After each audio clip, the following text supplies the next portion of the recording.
Eto na nga, isang Huwebes, pagpasok ko, may customer. Regular customer ko siya, bumalik. Igawa ko raw siya ng all white roses, pang table bouquet. Ito daw ay ireregalo niya dun sa kaibigan niya magbubukas ng bagong shop.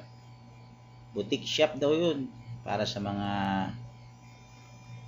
babae. Kaya kailangan daw maganda, puti, ang table bouquet, centerpiece. Sabi ko walang problema. Worth 150 SR daw. Lagyan ko raw ng leather fern, white roses at gypso. Yun lang daw yung gusto niya para malinis daw. Malinis tingnan. Siyempre naman nakakatuwa, di ba? Ang regular customer natin, medyo matagal na rin yung huling gawa ko sa kanya. Kaya ngayon lang uli ako gagawa ng table bouquet. Yan po, pinuno na po natin siya ng leather fern. Para po yung ating floral foam ay matago, matakpan. Then mag-start na po tayo maglagay ng roses. White roses po ang kanyang napili, worth 150 SR. Bali, ang nilagay po nating roses doon ay 23 pieces. Para po yung ibang expenses ay kasama na doon, yung leather fern at gypso at ang floral foam.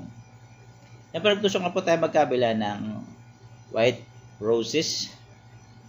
Scattered lang po natin yan hanggang sa makompleto po natin yung medyo pa oblong shape ng ating table stand bouquet. Nakakatuwa po pagka ganito yung basal ka, pagpasok mo may customer kang regular customer na nag-aambang sa iyo, kapagawa ng ganito, nakakataba po ng puso.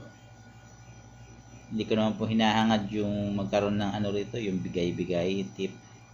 Ang kailangan ko po rito ay yung mga regular customer na tiwala sa iyo sa gawa mo. Tiwala na hindi mo titipirin at ibibigay mo yung good para sa gagawin mong bouquet. Yan po, natapos na po natin lagay ating white roses. Lalagyan po natin siya ng gypso. Lahat po ng mga espasyo lalagyan natin ng gypso para magmukha pong classic at elegante yung ating table stand bouquet. At ang ating customer ay nag-aabang na at dadalhin daw niya to. Alam niyo naman po mga customer, laging nag-aapura. Kailangan medyo mabilis kang kumilos para hindi sila maantala sa gusto nilang gawin at puntahan. Yan, malapit na pa natin makompleto lahat ng gypsophilia.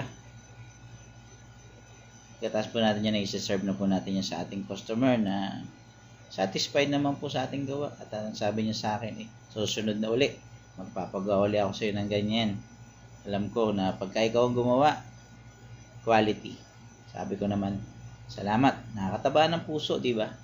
Pagka yung mga customer natin tiwala at laging natutuwa sa iyong ginagawa.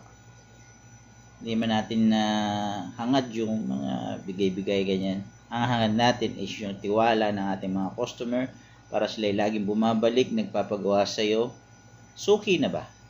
Masarap pagka may mga suki kang customer na mababait at laging nakasuporta sa iyong trabaho, laging nagpapagawa sa iyo, hindi na lumilipat sa iba, masaya na sila sa mga design or mga art na ginagawa mo para sa kanila. Ayan po, maraming salamat.